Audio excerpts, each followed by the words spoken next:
За сайн байцгаана сонсогчдоо намайг шинэхэн дугаараар уулзч байгаадаа баяртай байна. Тэгээд энэ удаад болохоор Авдар клуб, Авдар Тойсын үүсгэн байгуулагч мөнх бэлэгтэй бол ээж хүнийхэн дуртай. За хүүхдийн хүмүүжүүлэх арга болон Авдар клуб, Авдар Тойсын талаар ярилцахаар урьж авчаад энэ тэгээд зочинтойгоо танилцъя. За сайн байцгаана уу.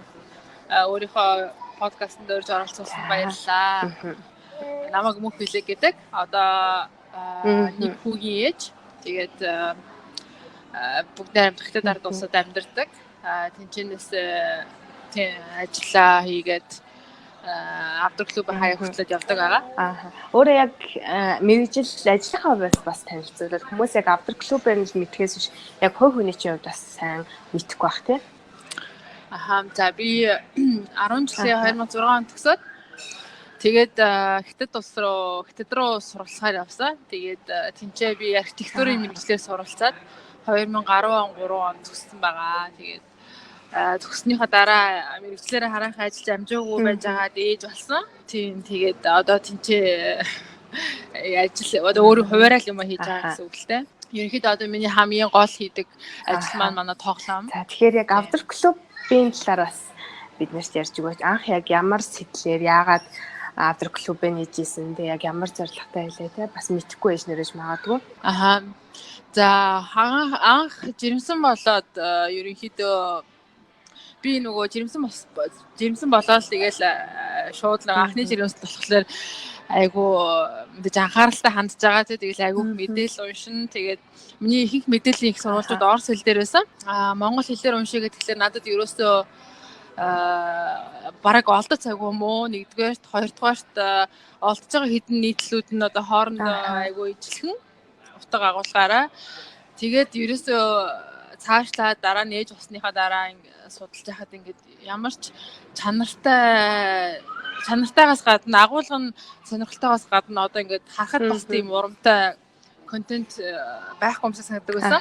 Тэгэл харин орос хэл дээр ч юм уусгүй за англи хэл дээр би нэг яаж байгаагүй орос хэл дээр л хвчлээ хардагаас орсуудын дунд одоо Авдар клуб шиг иймэрхүү лайфстайл төрлийн блог сайтууд байдаг маш сайн хөгжсөн тийм. Тэгээд тэрнээс үүдэл за би ер нь энийг бас ингээ хиймэр юм шиг. Тэгэл яг тухайн үед хүүгээ 6 сар таахт за нэг тийм хөтөлж эхлэе гэж бодоод хэлж байсан. Тэгэхээр яг тэгээд Аз болж одоо миний санааг Сүдэрцикомын үүсгэн байгуулагч мөнх дэлгэр аягүй дэмжсэн. Би өөрөө ингэж хинт хандхаа мэдгүй ямар сайтын талаар блог бүтгэх талаар ямар ч мэдлэг авахгүй тэгээд анх яг зөв хүндээ хандаа зөв хүнээсээ зөвлөгөө аваад зөв хүнээсээ дэмжлэг аваад тэгээд тухайн үед яг хүссэн хэмжээндээ гоё сайтаа нээж чадчихсан тийм. Яг бол яг клуб гэхээр бас яг олон хүний бүрэлдэхүүнтэй ойлгогддог тийм. Тэгэхээр яг өөрөөс чинь гадна бас хэдэн хүмүүс блогт нь нийтлэл бичдэг юм шиг байсан тийм. Тухайн үед яг хамгийн анх бол бид гурлаа байсан байхгүй юу? Би хоёр найзтайгаа тэгэл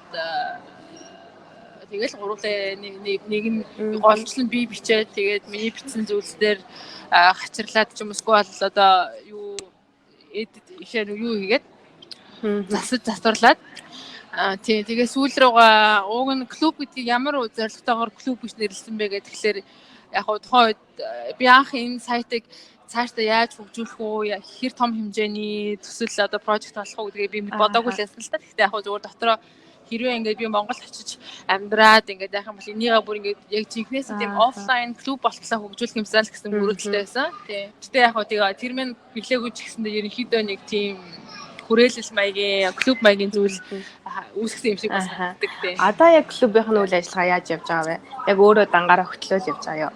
За сүүлийн 6 сараас ерөнхийдөө жоохон суларсан миний идэх энэ маань миний нөгөө өөр үнцэн ажил одоо ихцнээс болоод яасан байгаа жоохон суларсан байгаа гэхдээ сүүлийн хэдэн нийтлүүдийг дандаа өөр ээжүүд надад бичиж өгсөн өөртөө би танаа клуб бичиж өгөө тэгээд хамгийн сүүлд хувцас бурхан гэдэг фэйсбુક дээр байдаг тэрийг хөтэлдэг ихч тийм өөрийнхөө хэдэн жороос хуваалцах хэрэгтэй надад өгсөн. Тэгээд би тэрийг Авдар клуб дээр нь тавьсан юм байна тий. Ерөнхийдөө би яг өнийгөө хаяхгүй тэгээ цааш үргэлжлүүлж хөтлөл гэж бодож байгаа. Ягаад идэх сулрагдсан бэ гэхлээр нөгөө хүүхэд арай жоохон том болоод би нөгөө илүү их ажил хийх одоо productive тийм байх боломжтой болцохоор гол хамаг одоо цаг зав маань ерөөсөө үндсэн ажил руугаа яг үндсэн тий ажил руугаа орчихсон. Ёо, Avdar Toys-ын тухай бас ярьж өгвөл хүмүүс сонирхолтой байгаа. Яг одоо ингээд 9 сартай би ингээд хүүхдтэй бас авч өгмөр санагдахаар айгу гой гой тоглоомууд байгаад байгаа л та. Тэгэхээр тэр талаараа бас ярьж өгөөч. Avdar Toys-ыг би ерөнхийдөө урд нь Avdar Toys-тай ойролцоо утга агуулгатай тоглоом гаргадаг одоо дэлхийн өөр өнцөг орн байдаг брэндүүдийг харж ирсэн л та. Гэхдээ тухайн үед үнэхээр ингээд маш хиймээ санагдчихсан. Тэгэхээр ерөөсөө миний сэтгэл багтахгүй байсан. Би яаж ийм тоглоомууд хийх билээ гэд. Тэгсэн тэгээд байж итэл би ингээд хүүхдтэй авч ийгээд тэгэхээр одоо миний амьдарч байгаа газар ийм төрлийн тоглоом огт байхгүй. Тэгээд хамгийн анхныхаа тоглоомыг би ойрлоо тоглоомд одоо солонгочин модод ерөө сонгодог тоглоом айгүй олон брэндүүд хийдэг. Тэгээд тэр солонгыг би авч ирсэн гаднаас захиж тэгээд дараа нь манай нөхөр битэр хараад ерөнхийдөө амар тийм боломжийн ийм энгийн тоглоом. Тийм амар сүртэй хэцүү байхгүй юм байна те. Юу ч гэсэн орлоод хойлоо үзье гэдэг. Тэрнээс өмнө хамгийн гол нь манай нөхөр хүүдээ нэг тийм авирдаг тийм жим хийсэн байхгүй модон. Тэгээд тэр нэг зүйлийг ингээд нэг тийм томоос том зүйлийг өөрөө хийцэн хүн чинь өөртөө жоох ихтгэлтэй болсон манай нөхөр. Тэгэл бит хоёр сар болгоо нөхрийнхөө цалингаас багаар гаргаж авч байгаа жижигэн төсдөг машин, үрдэг машин энтергээд цуглуулж авсараж байгаа нэг жижигэн гараж болтлоо ягаад нэг гараж руу нүүж ороо. Тэгэл тэнцэнээс хит хитэн тоглоом гаргаж үзээд будгаа судлаад тэгэл ер нь хийж эхэлсэн. Угаасаа тухайн үед одоо нэг битэр нэг тийм нэг бид гурван амьдалч гэсэн нэг тийм үе дээр ирсэн байсан. Ямар нэг өөрчлөлт оруулах хэрэгтэй болсон. Яг нөгөө ажлынхаа хувьд ч тий ажил орлогын хувьд ямар нэгэн байдлаар өөрчлөлт хийх цаг нь ирсэн байсан. Тэгээд тэгэл бас тухайн үеийн тэр байдал нөхцөл байдлаа нөлөөсөн л доо. Тийм. Тэгэж гаражнд битэр хийж эхлэв. Тэгээд дараа нь борлуулалт маань гайгүй яваад ирсэн. Тэгээд тэрнээс хойш өөртөө үйлдвэр хайгаад тэгээд тэр үйлдвэртээ нэг хэсгийг нь одоо юу гэдэг төрөсөлж авсан гэх юм уу да. Тийм тэгээд ажилчин сургаад тийм тэгжил авдаг юу нь төсөөлснөөс нь хэр хэцүү байсан бэ? Ер нь миний бодлоор яг уу бизнес гэдэг үгнээс нь харах юм бол үйлдвэрлэлийн ямар нэг юм жоох юу юм бэлээ одоо зохицуулах асуудал айгүй их ихтэй. Ялангуяа нөгөө түүхийд материал худалдаж авахаас эхлүүлээд тэгээд жишээ нь одоо нөгөө мод зардаг хүмүүс чинь бага хэмжээгээр зарахгүй шууд одоо тэдэнгүй үбээс эхлээ зарна гэж тэгэн тий. Тэгээд бид хоёр хамгийн анх амар азтай амар гой мод аваад тэгээд дандаа тийм байх юм шиг бодцсон.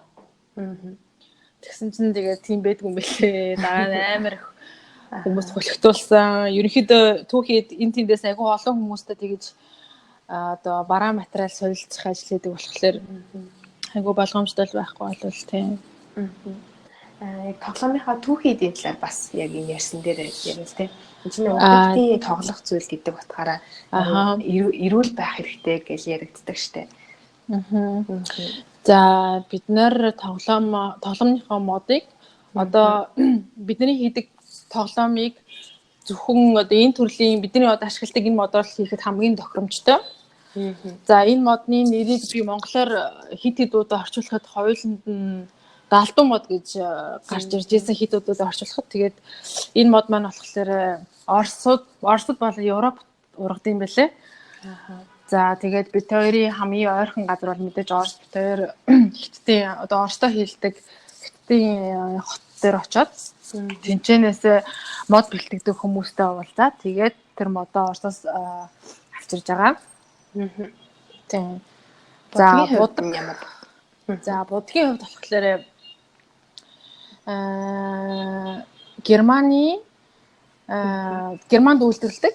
Тэгээд Германд үйлдвэрлэжээд Орос руу дамжуулж оруулж ирээд тэгээд бид хоёр бас Оросоос нь тэр бүх будгаа татаж авчирдаг байгаа. Яагаад гэх юм бол Германаас шууд татаж авчрах гэхээр бас нөгөө бид хоёрын хэмжээ хэтэрхий багтаад одоо нэг бас жуултаад гэх юм уу те. Тэгээд шууд Германаас татаж авчрах боломжгүй.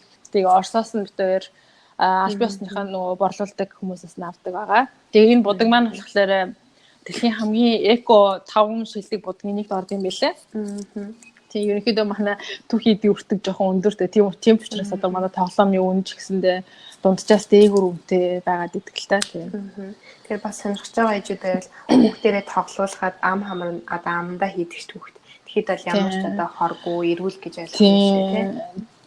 Тийм сая 10 сард бидэд тоглоом лаборатори руу явуулаад тэгээд бүх шинжилгээний хариугаа авсан. Тэгээд тоглоомын нөгөө шинжилгээний юу айгу сонирхолтой ч нөгөө уншиж судалж байхад тэр бодгийг модноос хусч аваад янз бүрийн химийн урвалд оруулж шалгадаг юм байлаа. Тэгээд орцыг нь шалгана, орчинд нь хамгийн гол нөгөө хар тугалга тэгээд нөгөөх нь монголоор одоо бас хэлж мэдэхгүй ямар ч нэг хоёр чухал тийм бодисыг шалгадаг юм байлаа. Тэр хоёр илрээгүй тэгээд Европын болон Америкийн стандартад тэнцсэн гэсэн хариу авсан байгаа. Тэгэхээр одоо яг хэдэн нэр төрлийн тоглоом үйлдвэрлэж байгаа юм? За одоо яг сайн яг тэд гэж хэлж байна. Ямар ч бас нэг 20 дотор бол байгаа тийм. Тэгээд зөвхөн Монголдо одоо гаргаж худалдаалж байгаа юу? Үгүй. Одоо манай тоглоомын хамгийн гол зах зээл нь хятадын зах зээл. За.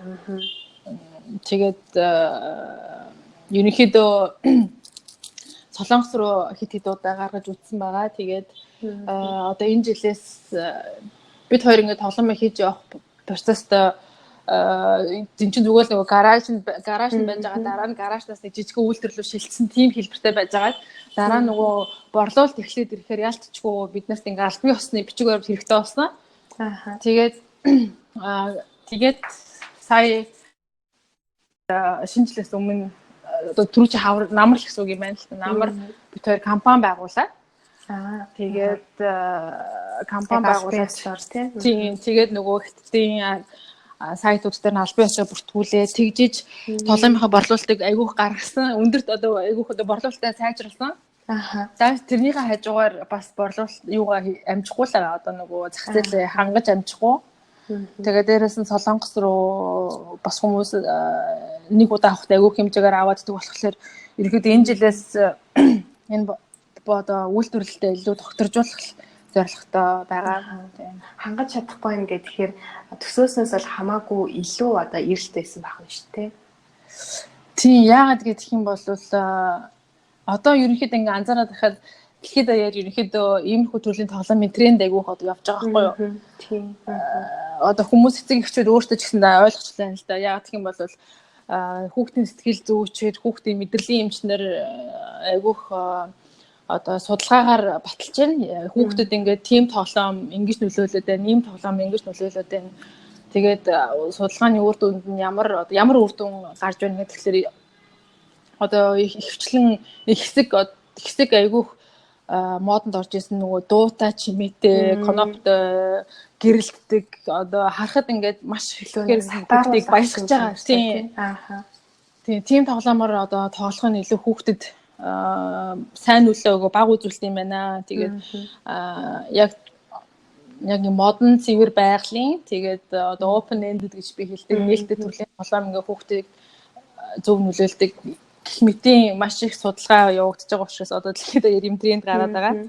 Тэгээд бид хоёрын тоглоом эхэлж байхад хятадд ийм төрлийн тоглоом үйлдвэрлэдэг одоо компани брэнд байхгүй байсан.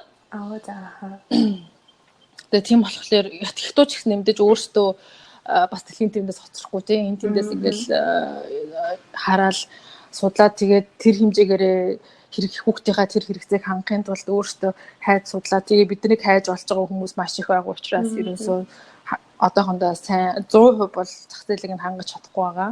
Тийм ч одоо энэ жилийн эмнэлтээр л сайн анхаарах хэрэгтэй байна. Өмнө нь болохоор би дандаа яг Монголд бизнес эрхэлж байгаа ээжүүдтэй ярьжсэн л та. Тэгэхээр яг хятадд бизнес эрхэлсэн та нарт ямар нэгэн байдлаар давуу тал үүсгэж байна одоо Монголд байснаас илүү гэсэн. За мэдээж хэрвээ эдийн засгийн үүднээс үзэх юм бол хятадын эдийн засаг Монголын эдийн засгаас илүү одоо илүүлэх гэсэн үг те, хүмүүсийн худалдаа авах чадвар нь бас илүү те. За хүн амынхан тоон их ерөнхийдөө мэдээж одоо хэрвээ Монголд эрхлэх бизнес эрхлэх хятад бизнес эрхлэх хоёрын ялгаа нь юу гэвэл хятад маш хурдтайгаар хөгжих боломжтой. Ягаад гэх юм бол хэрвээ одоо Монголд одоо жишээ нь би нэг сарын дотор сая төгрөгийн юм заах гэсэн бол би хятадд тэрийг 3 хоногийн дотор ч юм уу 1-7 хоногийн дотор ч юм уу зарчих магадлалтай. Ягаад гэх юм бол нөгөө хүний тоо гэдэг чинь асар чухал үзүүлэлт бизнес. Тэгээ тийм учраас хамгийн том давуу тал бол тэгээд тэрнээс гадна хятадын онлайн шопингийнх нь одоо бүх цогц үйлчилгээ нь маш сайн хөгжсөн. Одоо айгүй амар гэсэн үг. Одоо жишээ нь хэрэглэгчтэйгээ харилцах, тэр хүнд юмыг нь явуулах тий. Одоо ямар ч хэлээс Монгол байгаагаас л одоо хамаагүй илүү төгс болчихсон өнгөж л одоо онлайн худалдаа бол хөгжиж шүү дээ. Яг цогц утгаараа. Монгол гэхдээ одоо Монголд ингээд өөрийнхөө ажилдаг арга барилыг хятад ингээд харьцуулахлаар айгүй тийм амар тэнгэр газар шиг ялгаатай. Жишээнд бол хэд дахин хэлбэр байгаа даа юу тий хэд дахин хэлбэр тэгээд ерөнхийдөө хоёр талынх нь аль альных нь одоо эрх ашигыг одоо хамгаалсан тийм хоёр талын ашигтай хувилттай ч юм уу тий. Манай би Монголд гэхлээр яг уу манай Монгол талыг хариуцдаг ажилчин байхгүй би өөрөө л энийг зохицуулж байгаа. Тэгээ хүргэлтийг манай ах хийждэг байхгүй юу. Тэгээд манай ах одоо жишээ нь юу гэдэг за би хүргэлтээ ингээд 72 цагийн дотор хийгдэнэ гэдэг баталгаа өгж байгаа. Гэхдээ ерөнхийдөө би энийхээ бол нэг 90% нь хүрдэг одоо энэ хийсэн амралтандаа. Гэхдээ мэдээж манай ах миний аль бие усны гэрээ байгуулад ажиллаж байгаа компани хүн биш учраас заримдаа нэг энэ тийм димийг мартчих ч юм уу тийм бол 72 цагаас хэтрүүлчих ч юм уу тийм асуудал гарахлаар мэдээж хэвлэгч дургу байна тийм. Хятад болохоор иймэрхүү асуудал байхгүй. Яг л компани хэлсэн хугацаанд хүмүүс нь ч гэсэндээ өөртөө хүлээгээ сурцсан. Тэгээд нөгөө юу гэдэг арай төвчээртэй бас ханддаг гэх юм уу. Аль хэдийн нөгөө тогтолцоогоо ойлгоцсон учраас тийм. За тэгэхээр яг эмэгтэй хүн бизнес эрхэлж байгаа гэдэг утгаараа бас манай яг ээжүүдэд зөвлөгөө өгвөл юунаас эхлэх үү те бас энэ процедур нь яаж явагддгийг юун дээр илүү анхаарах уу гэдэг талаар зөвлөгөө өгөөч. За би энэ бизнесийг нөхөртөйгээ хамт хийдэг тий. Гэхдээ энэ бүхний эхлэлийг би бол яг ээж болоод одоо миний тэр анх авдар клубыг үүсгэсэн санаа миний өдөржин шинжин дээр интернет цуугаа дээр тоглоомуудыг судалдаг байсан цаг хугацаа тэр бүхэн байгаагүй байсан бол өнөөдрийн одоо энэ тоглоомны бизнес ч байхгүй л ах байсан баг. Тэгээ тухайн үед хамгийн анх энэ бүхнийг эхэлж байхад мэдээж гэр бүлийн дэмжлэг, гэр бүлийн хүнчин ойлгох хамгийн чухал. Яагаад энийг хийж байгаа одоо энэ зүйлийг хийхэд нь өөрт нь цаг завыг нь бас гаргаж өгөхөд нь туслах тий. Одоо миний бодлоор гэр бүлийн хүн л ойлгож дэмжих хамгийн чухал. Ямар нэгэн бизнес одоо эхлэхийг нь тавихад хамтдаа хийдэг бизнес болохлээр би одоо бас яг юм би дангаараа хийдэг гэсэн бол бас арай өөр л мэдрэмж авах байсан. Би хамтдаа хийдэг учраас тий. Хамтдаа хийж байгаа бол хэцүүг нь одоо би ийм зарчмаар ажиллаж байгаа. Хэцүүг нь манай нөхөр амархныг нь би хийдэг. Нэг юм даваас бол тал ингэхүүд тийм тэр нь илүү одоо харилцаанд илүү амар байдаг л да. Хэрвээ ингэдэй хэцүүг нь хийгээд ах юм бол ямар ч лээсэн буруу. За тэгвэл яг ээж хүнийхээ нүднээс бас танилцъя тий. Хүүхэд нь одоо хэдэн настай лээ? Одоо 3-аас 7 сартай байна. Хүүхдийнхаа юу нэг хүмүүжлэлт нь яаж анхаарч юм? Яг ямар арга барил ашиглаж юм? За ерөнхийдөө ингээд ээж болсноос хойш одоо болтол одоо хүмүүжлийг ингээ харах одоо харцмаа ингээ 2-3 удаа өөрчлөгдсөн гэж би боддог. За хамгийн анх мэдээж төрүүлчихэд надад ямар ч тийм тодорхой ойлголт байгаагүй. Аа. За тэр үед бол тэр үед чинь тэгээ жоохон хамгийн гол нь хүүхдээ зүгээр л ирүүл тэгээд боож хатналууд анхаардаг байсан. Дараа нь би Монтессори гэдэг арга барилтай танилцаа. Хэсэг одоо айгу Монтессоригийн фэн байсан. За тэрний дараагаар нь миний нэг ажигласан зүйл юу вэ гэхээр гинтл ингээд Монтессори доод ингээд тасгалыг хийгээд тэр арга барилаар ингээд хүүхд ингээд яг дагаал яваад байгаа байхгүй юу тий. Хүүхд одоо би ямар юм бэлдэж өгөө манай хүүхд тэрийг адилхан хийн. За би бас хүүхдээ ажиглаж хагаад сонирхлынхаа даа ямар нэг юм бэлдэнгүүт манай хүүхд бас хийн. Тэгэл нэг л өдөр тийм байхаа болчихсон манай хүүхэд. Ямар ч тасгалыг надтай хамт их зүгээр л ингээд өөрөө шал өөр зүйл хийгээд тий би бараг тэрнээс нь ямар нэгэн дасгал тоглоом бэлтгэхэд илүү их цаг зав зарцуулаад дараа нь хүүхд мөн тоглох байхыг харахаар илүү стресстэй. Тэгээд сүүл рүүгээ ингээ анзаараад би ерөөсөө нэг тийм үр дүн дээр л амар тийм анхаарлаа ингээ төлрүүлсэн. Тэгэж яажгаад зүгээр ингээ зоргоор ингээ хайсан байсан. Ямар ч тийм арга барилмаар л гэхгүй. Гэхдээ энэ бол зөвхөн дараа нь л би ойлгосон. Энэ бол би зөвхөн хүүхдийнхаа одоо юу гэдэг зөвхөн одоо чадварыг нь л хөгжүүлэх хүмүүжлэлээр би анхаарсан байсан юм байна. Тийм. Сүүлд харин одоо сүүлд л ойлгосон зүйл маань юу гэхээр хүүхэд болгоны насанд ямар нэгэн даалгавар байдаг. Одоо жишээ нь 0-6, 0-7 настай хүүхдийн өөрийнх нь одоо юу гэдэг чинь хийх ёстой зүйл нь юу гэхээр дотоод өөрийнхөө дотрыг ингээд илэрхийлж сурах, тэрийг өөрөө таньж мэдж сурах. Түүнээс хүүхдийнхаа би тархийг нь л амар одоо юу гэдэг хөгжүүлэх гээд үзүүлсэн байна. Тийм үзүүлсэн байгаа байхгүй юу. Тэгээд дараа нь иймэрхүү зүйл олж уншаад хүүхд сэтгэл зүйн оноод олж уншаад за миний хүүхдэд ерөөсөө тоо мэдэх шаардлагагүй маань 1-10 хүртэл тоолох шаардлагагүй. Одоо хүртэл манай хүүхд 1-10 хүртэл зүг тоолж чаддгүй. Гэхдээ би тэрийг тэгээд сүүл рүүгээ нэг тийм монц биш гэд хайцсан. Одоохондоо ерөөсөө хамгийн анхаарч байгаа зүйл нь хүүхдийн сэтгэл санааны эрүүл байдал. Тийм сэтгэл санааны эрүүл байдал ер нь цаашдын хамгийн чухал одоо суурь нь юм байна гэдгийг ойлгосон. Сэтгэлээр эрүүл байгаа хүүхэд юу ч хийж чадна. Одоос яг олон улсад яригдаад байгаа шүү дээ. IQ биш EQ-д нь анхаарах хэрэгтэй гэдэг тийм. Тэгээд бас өөр нэг нэрээ түрүүчийн чиний асуусан асуултан дээр нөгөө ээж хүн бизнес эрхлэх тал дээр нэг зүйл юу гэхээр би айгүйх нөгөө хүүхдтэй цаг зав гаргахгүй ч юм уу те. Эсвэл одоо хүүхд ингэ цэцэрлэгт явчихж байгаа. Цэцэрлэгт яваад яг хүүхдтэйгээ өнгөрүүлдэг цаг маань хэдхэн цаг л болчихж байгаа байхгүй яа гэх юм бол өглөө 7-оос яваад би 4 цагт аваад гэртээ ирээ 5 цаг. За 5-аас 9 4 цаг ингээд би хүүхдтэй өдөрт 4 цагийг л өнгөрөөж байгаа.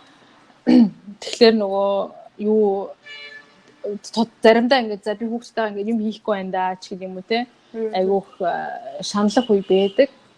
Тийм зүйл миний бодлоор ажил хийдэг ч юм уу бизнес эрхлэлтэй ээжүүд айгүйх төрдөг юм санагдсан. Тэгээд дараа нь ингээд уншиж хахад за 4 цагийнхаа 30 минутыг маш чанартай хүүхдтэйгээ нэг эмошнд ороод нэг сэтгэл хөдлөлийг мэдрээд ингээ өнгөрүүлсэн тэр 4 цагийг одоо зүгээр л ингээд нэг гэрт өнгөрөөсөөс хамаагүй илүү үр дүнтэй гэдэг юм байлаа. Өнгөрөөсөн цагийнхаа хэмжээгээр биш өнгөрөөсөн чанараараа тийм чанар нь чухал тийм. Тэгэхээр өдөрт хэдэн цагийг ч өнгөрүүлсэн бай. Ямар ч хэсэн чанартай 30 минутыг хүүхдэд зарцуулах хамгийн чухал. Тэгээд ээж болоод одоо яг 3-4 жил болж шүү дээ. Яг энэ хугацаанд чинь ер нь ээж болохоор чинь ингээл янз бүрийн зүйлд айгүй их ингээд одоо нервчдэг, сэтгэл гутардаг ч юм уу эсвэл ингээд нөгөө хүүхдийн хөгжлөөс хамаарат ингээд дэгэн догоон болох үе зөндөө байдаг штеп. Ер нь ингээд ээж болох хугацаагаа эргээд харахад манай хүүхдийн яг тэр үе надад айгүй хэцүү санагдчихсан. Тэр үеигээ би ингэж давж ийсэн ингээд бас манай бусад ээжүүд бас яг ижлэхэн одоо проблем толгойд ижиж магадгүй шүү дээ. Тийм ээжүүд маань хандаад зөвлөө өөрийнхөө туршлагаар хуваалцсан. Манай нэг найз эзэн хүүхэд нь одоо том байхгүй юу? Айгүй том. Тэгээд тэр хэлэхдээ ээж хүний амьдрал дахиж хизээч одоо амар байхгүй тий. Надад энэ үг амар үнэн санагдав. Би одоо ингэ бодглохлоор ерөөсөө амар үе гэж ээж хүн байдгүй байхгүй юу. Байдгүй юм шиг санагдаад би тэрнтэй айгу санал нийлж байгаа. Хамгийн анх ээж болоход юугаач мэдэхгүй тэгэл дөгөж хөрцөн ялах биетэй анх хөхүүлд сургана, анх тэгэд сурна. За дараа нь хүүхэд алхаж сурна. Энд унахчихгүй юмсан ингээл дараа нь одоо тэгэл тэр явц болгонд нь дандаа л одоо санаа зовж байгаа шүү. За манай хүүхдийг суухгүй байна даа ч гэдэм үү те. Шүд нурахгүй байна ч гэдэм үү. За бор хоолнд нь би ингэж орууллаа. Тэгсэн чи хүмүүс ингэж оруулдаг гэдэм байна ч гэдэм үү. Ингээл ийм тэндээс маш олон харьцуул одоо тэр нь дагаа сэтгэлийн дарамт болдог ч юм уу те. За одоо ингээд манай хүүхд 3-аас 4-7 сартай мэдээж хоолны тал дээр асуудалгүй, хөдөлгөөний тал дээр асуудалгүй те. Хэл ярийн тал дээр асуудалгүй. Гэтэ одоо эн чинь ингээд бүхэлдээ хүн болцсон. Одоо энэ хүн ингээд миний бүх үйлдэлийг харж байгаа. За би өөрөө тийм амар гэгэрсэн ээж биш те. Тэгээд заримдаа ингээд мангар үйлдэл, мангар үг хэлнэ. Тэгэл урд нь бол тэрийг нэг амар анзаарахгүй шүү дээ. Одоо бол хүүхд чинь бүх юмыг ойлгочтой болохоор өөрийгөө хянах дээр л одоо бас айгүй хэцүү. Тийм болохоор надад ерөөсөө амархан эсвэл хамгийн хэцүү гэсэн үе байхгүй. Ер нь үе болгоно л өөр ингэсэн. Тийм тэрнтэй л би одоо эвлэрчээд байгаа. Одоо хизээч миний амьдрал гэж амар болохгүй юм байна. Ямар ч л хүүхд маань өсвөр томрох тусам шин ингээл челленжүүд эцэг ихийн челленжүүд гарч ирдэг юм байна. Тэгээд тэрийг л одоо айтайхан л челленж болох нэг айтайхан л даваад яваад байхад болох юм байна гэж боддог шүү дээ. Одоо тэгвэл яг ямар челленжтэй байна? Харин одоо би яг ийм челленжтэй байгаа байхгүй юу? Ерөөсөө ингээд одоо нөхөр битээр ингээд хоёулахнаа байхлаа. Манай нөхөр жоохон тийм нэг марзан тийм талтай байхгүй юу? Нэг тийм бөөр сүртэй нөхрүүд байдаг шүү дээ тий. Манай нөхөр нэг тийм биш байхгүй айгу тийм. Одоо насандаа жахаа заримдаа хүүхчих ч юм уу зан гардаг тий. Тэгээд хэл яриан ч гэсэндээ заримдаа ингээд за бүр маш муухан хараалыг хэлэхгүй маа гэхэд одоо хүн амьныг шоглож нэрлдэг ч юм уу. За ямар ч байсан нэг тийм л гар байгаа. Тэгээд тэр ингээд заримдаа нийлээд дундаа орчихлоо манай хүүхд одоо ингээд харахаар мэдээж цэцэрлэг дээр очиод одоо ээж аавынхаа энэ байдлыг гаргах юм бол айгу ичмээр тийм болохоор одоо яг тэр угаасаа одоо 6-наас хүртэл хүүхд яг нөгөө дуурайх насны учраас битээр одоо за манай нөхөр яадаг гэдэг ямар ч дийлэн хувьтай одоо маш зөв л өөрийгөө л байнг хянастай өөрийгөө л байнг сайн хянах юмсан нэг зөв үлгэр дуурайл үзүүлээл гэсэн тийм байр суурьтай байгаа. Тэгээд заримдаа тийм байна болохгүй. Тийм. За тэгээд нөгөө өөрийн гэсэн одоо нөгөө хэл ярианд маш сайн хөгжсөн. Тэгээд дээрэс нь өөрийнхөө бодлыг ингээ илэрхийлсэн жоохон хөвгттэй. Тэгээд том хүн чинь ингээ харилцахтаа бас заримдаа айгүй хэцүү заяа. Тэр чинь ингээд бүх зүйлийг сайн ойлгохгүй байгаа хэрнээ хэл яриагаараа одоо ямар нэгэн байдлыг шаардах ч юм уу намайг одоо уурлуулж чаддаг болсон учраас заримдаа тэр уура барьж дийлэх бас айгүй хэцүү тийм. Би бас нэг блог дээрээс нь уншижсэн. Одоо яг нөгөө хүүхэд маань 3 насны синдромтойгоо гэд тэгээд яг ийм хэцүү үед тулгараад гэд даван тулж байгаагаа тухай бичсэн байсан тий. Тэгээд яг тэр талаар нь бас уншаагүй ээжүүд байж магадгүй. Одоо энэ 2 насны синдром, 3 насны синдром гэж яриад байгаа яг энэ үед нь хүүхдээ яаж харьцуул хүүхд чинь зүгээр санагдсан бэ? Хамгийн түрүүнд яаж гэдгээсээ илүү яагаад хүүхд ингэж байгааг надад ойлгох нь одоо миний одоо энэ бүх хандлагыг аяг өөрчилсөн. Юу гэхээр одоо ингээ хүүхдэд тулгарч байгаа бүх төрлийн синдром ба шүү дээ тий. Энэ ямар зорилготой болдог вэ гэхээр ерөөсөө л хүүхдийг ээжээс нь ингээ холдуулах зорилготой байхгүй юу. Яагаад гэх юм бол угаасаа амьдралын замаар бидний хүүхдүүд хизээ нэг өдөр бие даагаад биднээс холдоод бие даагаад амьдраад явна тий. Тэгээд энэ бүх процесс чинь яг анх төрхөөс эхэлж байгаа. Төрхийн синдром гэж байна шүү. Ээж хүүхэд хоёр нэг бие байж байгаад хүүхэд төрлөө. Ээжээсээ биеэрээ салчиж байгаа байхгүй тий. За тэгээд биеэрээ холдох тусам ээж хүүхэд хоёрыг одоо сэтгэлийн холбоо гэдэг зүйл холдож явах ёстой. Энэ сэтгэлийн холбоо баригдахгүй, мэдрэгдэхгүй тий харагдахгүй. Энийг одоо зөвхөн ээж хүүхэд хоёр одоо хоорондоо мэдэрч л чадна. За тэгээд тэр бүх төрлийн синдром чинь энэ мэдрэмж хэр хүчтэй вэ гэдгийг хүүхдийн зүгээс шалгаад байгаа байхгүй бид нараас. Би ээжтэйгээ за би одоо ингээд алхдаг болчлоо. Ээжийнхээ өврөөс буучлаа. За дараа нь одоо манай хүүхд ээжийнхээ өрөөс бууссан тэгсээр хүний хажууд гэдэг тийм одоо үе байна л да. Одоо хөлний хажууд байнга эргэлдэх те хүмүүс ирлээ гэхэд ингээд нуугдах. За энэ болгон чинь бас л яг тэр одоо жишээ нь хүүхд ингээд сэтгэлээрээ ээжтэйгээ холбоотойгоо дутуу мэдрэх үед буцаад эргээд ээжтэйгээ биеэрээ хамт байхын тулд ингээд эргээд хөлнөөс нь зуралтаад байдаг. Яагаад хүүхд ингэж байна гэхээр хүүхд тэр мэдрэмж нь л одоо алга болох гэдэг байхгүй юу?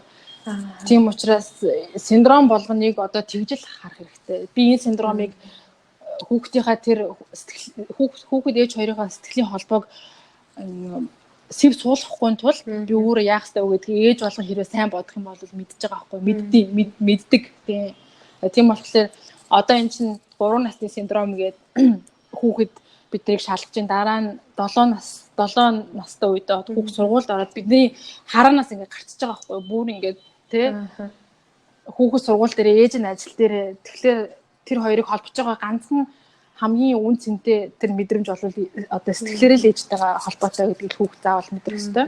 Тийм хүн чинь л одоо айгүй тийм өөртөө ихтэй тайван тэг юмнаас айхгүй үргэлж тэр ээжтэйгээ холбоотойгоо мэдэрдэг учраас бид тэнийг одоо маш тэгж гоё тайлбарлаж чадахгүй ямар ч лээсэн би энэ сэтгэл зүйн талаар ийм ном уншаад тэр энэ номны агуулга миний одоо энэ бүх хүүхдийн муу мухаа гаргаж байгаа айр зоонд ингээ хандах хандлагыг аяг өөрчилсөн. Ер нь одоо бас яра хүүхдийн чинь болохоор яг 3 сарын бичлэгтэй байдаг тий 3 6 9 гээл тэгжээснэ бүр ингээд олон зайтай бол 2 3 тэгэл өөрөө жийснээр 7 болоос тий одоо яг манай хүүхэд 9 сарын дээр яаж байгаа гэл хөл тойрол мөлхөөд байдаг байхгүй. Тэгээд нэг опошоо онжуулаад ганганаж монгонал хөлнөөс маажаас ингээд тэрүүлэх гэдэг. Яг тэгээд энэ үеийнхаа дараа нь яг нэг чухал юм сурцсан байдаг юм шиг байна л да тий. Тийм. Синдром болгоны дараа хүүхд ямар нэгэн шин чадвар эзэмшсэн байдаг байхгүй. Тэр нь мэдээж синдром дуусангууд шууд илэрнэ гэж байхгүй. Тэгээд бас нэг зөвлөгөөг би хэлмээр байна л да ээжүүдэд. За манай эцэг эхчүүд манай эмээ өвгөнөр одоо ингээ хүүхдтэйгээ ингээ жоохон найл гэж яваад за бити хүүхд эрхлүүлээд яа гэдэг ч юм уу те. За бити байн тэрврээд наа чин тэгээ сурчдгийн одоо жоохон мөлхөж чаддгүй хүүхдийг хүртэл уйлангууд энэ ингээ бүр ингээ сурцсан гэдэг ч юм уу те. Надад энэ би нэг сонсонгууд надад амар гонигтай санагддаг. Тэр жоохон хүүхэд ерөөсө том хүнийг manipulation хийх тийм боломж байхгүй. Одоо тийм одоо тархинд нь мэдрэлийн системд нь тийм чадвар байхгүй байхгүй юу? Энийг бүр ингээд хүүхдийн сэтгэл судлаач хүүхдийн мэдрэлийн эмчтэр ингээд бүгдээрээ баталсан эрдэмтэд баталсан зүйл. Тэгээ тийм учраас хизээч өөрийнхөө жоохон хүүхдийг уйлуулад битгий болохоор тий ямар ч хэцүү байсан үед хамгийн дөрөнд ядаж хүүхдэд тэрврээ тайвшруулад тий тэр хайр гэдэг зүйлийг хүүхдэд мэдрүүлээрээ битээ чинь байнга ингэж уйлаад бүр ингэж намайг бүр ингэж сурцсан тийм хандлагаар ерөөсөө битээ хандаасаа л гэж би айгу хүсдэг. Ялангуяа биднийг одоо ээж аавтайгаар амьдардаг хүмүүс айгу хэцүү. Тэгээд хажуулаас нь тэгээд хацгаад байхгүй наа хүүхд чи сурчлаа шүү. Битээ хүүхдэд ингээд тэгээд гэх юм те.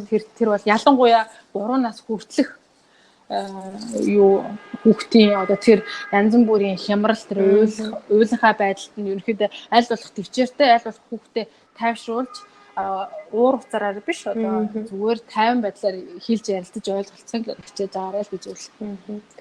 Одоо ер нь хүүхдээ одоо эдгээр насн дээрээ те том болоод ер нь ямар зан характер суудсан байгаасаа ч гэдэм ямар дадал суудсан байгаасаа гэж боддог байх.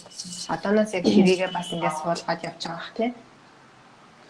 За хамгийн миний бодлоор ер нь сургууль одоо гоё мэргэжил эзэмшээд сайн сургууль төгсөөд тий.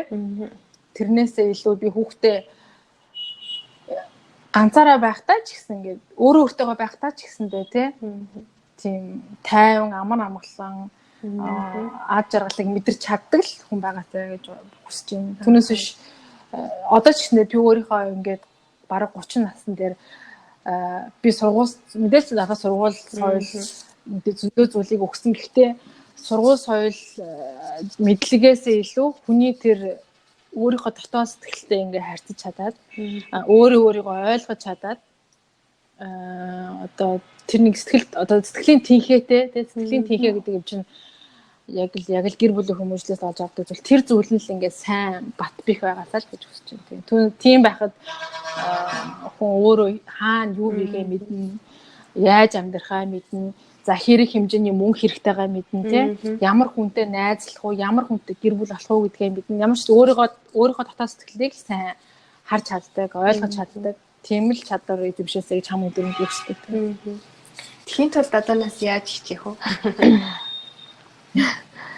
Тэхийн тулд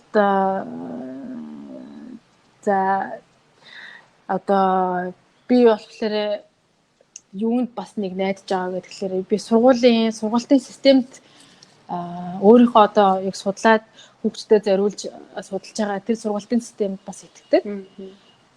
За тэрнээс гадна одоо эцэг эхийн зүгээс хүүхдэд одоо жишээ нь би нэг зүгээр сайн тайлбарлаж чадахгүй байна. Яа гэх юм бол нэг тийм мэдрэмжэн дээр толгуурласан одоо хандлага гэх юм уу те. За хамгийн түрүүнд би бол хүүхдэд ямар нэгэн байдлаар элдв зүйлэр шахна гэж бодохгүй байгаа. За янз бүрийн чадвар, янз бүрийн мэдлэг ямар ч байсан гэхдээ бас огт дураар нь тавина гэсэн үг биш те. Ямар ч байсан энэ хоёрын хоорондох балансыг л аягүй сайн байх хэрэгтэй байгаа. За тэгээд дээрэс нь одоо өөр нэг зүйл юу гэдэг тэгэхээр байгальтай ойрхон байлгах. Одоо манай хүүхдийн цэцэрлэг нь өдөр 7 хоногийн за 3 хоногийн ч юм уу айгүй өндөр уулан дээр авирдаг байгаа.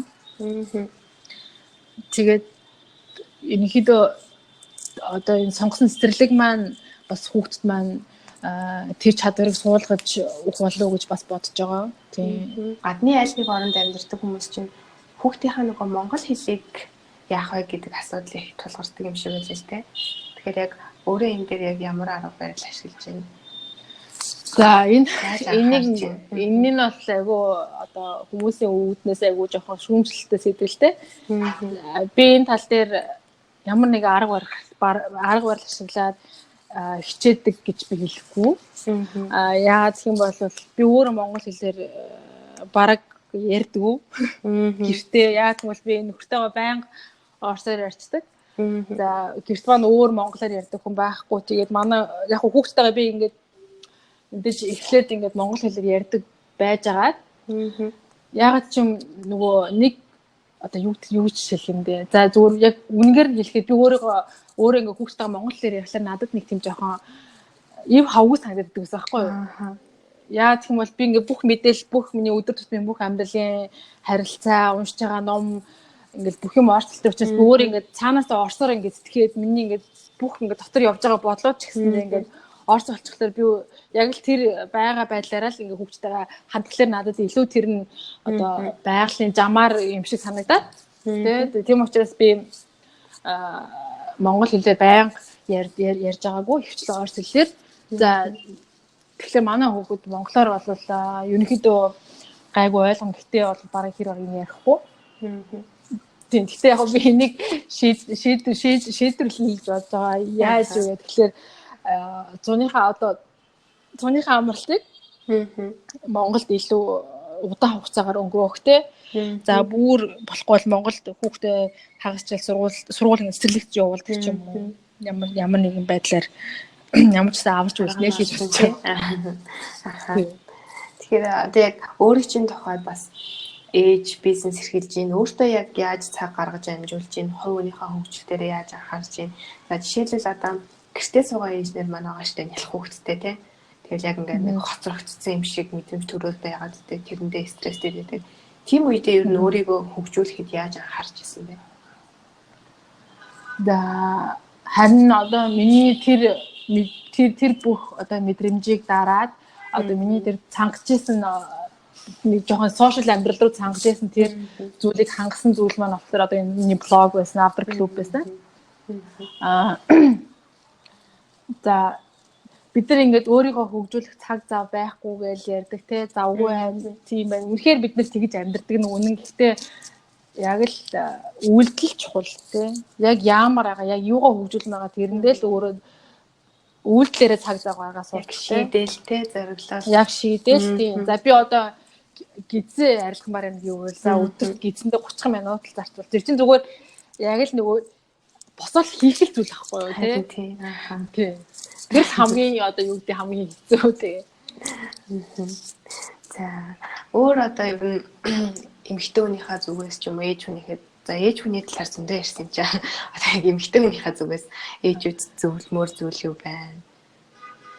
За би яг ээж болол яг бас өөрийгөө мэдээж эмэгтэй хүн гэдгээд зөндөл мэдсэн эмэгтэйлэг байдлыг ч гэсэндээ мэдээж мэдэрчээсэн. Гэхдээ яг ээж усны дараа л надад тэр эмэгтэй хүний яг мөн чанар нь юу юм гэдэг тийм одоо жоохон гүн ухаан маягаас байгууг судалж эхэлсэн. Яг гэх юм бол гэр бүл усны дараа, ээж усны дараа, хүүхдээ усны дараа ямар ч лсэн гэр бүлийн харилцаанд өөрчлөлт гарна. За өөрчлөлт гарахтаа зарим үед хагарал үүснэ тэр харилцаанд. Тэгээд энэ бүхэн ингээд сайн ингээд ухаж үзэх юм бол эмэгтэй хүн тэрийг ингээд шийдэх амар том тийм чадвартай юм байна л да. Одоо эмэгтэй хүний дээр эмэгтэйлэг байгаа байдлаас нь эмэгтэй хүн байгаа чадвараас нь л одоо гэр бүлийн тэр аз жаргал, эрүүл харилцаа, үр хүүхдийн эрүүл байдал шалтгаална гэдэг зүйлийг би одоо сүүлийн хэдэн жил ойлгоод за одоо энийгээ байнга судлаад тийм явж байгаа. За эмэгтэй хүн аз жаргалтай байхын тулд тэгэхээр ерөнхийдөө хүмүүс одоо сүүлийн үед эмэгтэй хүн ч гэлтгүй ер нь өөрийгөө хайрлах хайр гэж айгүйх яриад байгаа тийм. За энэ өөрийгөө хайрлах хайрыг ер нь сайн мөн чанарыг нь юу гэдгийг ингээд би эмэгтэй хүн болгон судлаасаа жоохон гүн гүнзгий хандаад үзээсэй гэж бодож байна. Тэгээ хүн болгон чи өөрийнхөө хариуг болох бах. За миний хувьд ямар ч лээсэн би эхлээд өөрийнхөө асуудалтай ингээд нүгт болж байгаа. Би яагаад өнөөдрийн би яагаад ийм болцсон? Тийм яагаад тэр эмэгтэй шиг байж чадахгүйгаа адилхан эмэгтэй хүн би адилхан би хаатай адилхан гоо үзэсгэлэнтэй одоо юу гэдэг адилхан мэдлэг боловсралтай тий миний нөхөр адилхан ийм тийм гээд хэсэг ингээ бодоод үзэхлээр мэдээж бид нар өөрөөсөө ингэсэн асуудлаа тэр өөрөөсөө асуудлыг хамгийн түрүүнд олно. Осныхаа дараа яаж шийдэх үү? За тэг өөрийгөө хайрлах хайр гэдэг чинь одоо хамгийн хэцүү хайр ахгүй юу? Хүн бусдыг л хайрлах амар амархан. Өөрийгөө л хайрлах хамгийн хэцүү. Тэгээд өдөр болгон биш юмаа гэхэд байнга л одоо нөгөө бясалгал гэж чиний бодож байгаа бүх бодол чинь л бясалгал гэсэн үг гэдэг үгийг би сонсч байсан. Одоо тэгэл миний сүүлийн 2 жил бясалгаж байгаа бодол юм бол энэ л байна. Өөрийгөө хайрлах хайр би эмэгтэй хүн би эмэгтэйлэг байх хэвээр би тийм байх хэвээр тий тэрийг л одоо би бүрэн гүйц тэр хариуг олоог байгаа. Тэгээ ямар ч байсан судлаад явж байгаа. Ямар ч байсан тэр үйлдэл босоод тэр 30 минутыг үйлдэл зарцуулах чинь айгүй хэцүү. Тэгээ тэрийг тэгтээ хийх хэрэгтэй. Тэгээд ер нь нөхөртэйгээ гэр бүл болоод ер нь хэдэн жил болж байгаа вэ? За бид хоёр аль биес гэр бүлээ батлуулаад 4 жил болж байгаа юм байна. Тэрнээс өмнө бол бас харилцаатай удаан байсан уу? 5 жил болж байгаа юм. Бид хоёр ерөнхийдөө үерхэж эхлээд 10 жил болсон. Одоо 2008 оноос хойш үерхэж байгаа. 2008 оноос ирэхэд тэгээд 2014 онд бид хоёр гэрлэлтэд батлуулсан юм байна. 2013 онд батлуулсан юм байна тийм. Тэгэхээр нөгөө гэр бүл болоод ингээл эхнэр нөхөр болохоор чинь асуудлууд зөндөө гарна штэ. Янз бүрийн жижиг сажигаас эхлүүлээд том асуудал гарна. Ингээд санал зөвлөлтөх модалцах асуудал гарна. Тэр үедээ яаж харилцаагаа ингээд халуунаар нь дотноор нь хадгалж авч үлдээд за асуудлуудаа яаж шийдээд гэдэг юм аа. Гэр бүлийнхаа жараас хэлж. За ерөнхийдөө бид нар ингээд эрэгтэй эмэгтэй хоёр хүн ингээд дотн харилцаанд орж эхлэхлээр эмэгтэй нь өөрийнхөө зүгээс өөрийнхөө багтаа харж өссөн гэр бүлийн харилцааны аргаар нөхөртөөгөө харилцдаг. За нөхөр нь ч гэсэндээ яг нөхөр нь ч гэсэндээ өөрийнхөө харсан тэр гэр бүлийн харилцааны арга барилаар их нартайгаа харилцдаг. Тэгээд би ингээд 6 жил хүүхдтэй болон боллоо 7 жил болон боллоо би өөрөөсөө тэр тал одоо тэр хандлагаас өөрийгөө харж байгаагүй юм бэлээ. Яаж нөхөртөөгөө харилцаж байгаа юм бэ? Тэгээд дараа нь би хүүхдтэй болсон дараа манай нөхөр одоо намайг гэж амар уурлал янз бүр болонгууд айгүй олон асуудал гараад айгүй муу муухай асуудал гарангууд ингээд ягаад ч манай нөхрийн хэлсэн үг ч юм уу бол тухайн үед би ингээ өөрөө бэлэн болсон байсан ч юм уу ямар ч юм би ягаад ийм ингэж харилцаж байгаагаа өөрөө олж харсан. За энэ бол бас л одоо миний багтаа харж өссөн эмээ өвгийн ч юм уу тэсгүй миний эргэн тойронд сайхан эгч нарын ч юм уу одоо тийм харилцааны загвар байгаа хгүй хэлбэр. Тэгэл би за ямар ч байсан маргалдаж сурах юм бол зөв маргалдаж сурах юм бол хин ингэ ашигтай байна гэдгийг ойлгосон. Тэгээ миний ингэж огцом уурлаад тэгж муухай ааш гаргаж байгаа би биш. Энэ бол миний багтаа харж өссөн л одоо тийм загвар байхгүй юу? Түүнээс би өөрөө энэ харилцаанд би өөрөөр хандах ёстой. Тийм. Тэгэл ер нь маргалдахдаа зөв байх уу, аз жаргалтай байх уу гэдгийг сонгох хэрэгтэй тий. Одоо юу гэдэг би зөв миний нөхрийн буруу гэдэг тийм мэдрэмжээр өөрийгөө тэтгэмээр байна уу? Эсвэл бол бид хоёр нэг гэр бүл одоо энэ асуудлыг яаж шийдвэл бид хоёулаа сэтгэл хангалуун байх уу тий. Тэгээд энэ ингээд дороо нэг сар л ингээд яачих юм биш юм. Байнгын л ер нь ажил ер нь гэр бүл гэдэг юм чинь байнгын л хөдөлмөр байнгын л одоо зогсоо загвал ажиллах тийм машин. Тэр машиныг их сайн ажиллуулах уу, муу ажиллуулах уу тий. Тэр болгон дор бүрэл өөрсдөө хичээж л одоо болох зүйл юм уу да. За ерөнхийдөө подкаст маань өндөрлж байна. Тэгээд мөн хэлэлт маань хэлье гэж бодоод марцсан зүйл байвал төгсгөлд нь хэлж болно. Ээж болсон үйл явдал маань намайг айгүй нээсэн. Миний одоо өөр потенциалыг нээсэн гэх юм уу те. Одоо ажил хийж мөнгө олох, одоо толгой маань шал өөрсдөгдөг болох ч юм уу. За гэр бүлийн харилцаагаа ингээ өөрөөр харах. Тэр бол тийм учраас ингээд би олон ээжүүд декретэнд ингээд 2 жил, 3 жил зүгээр суугаад байна гэж бити бодорой. Ямар ч талаасаа энэ хугацаанд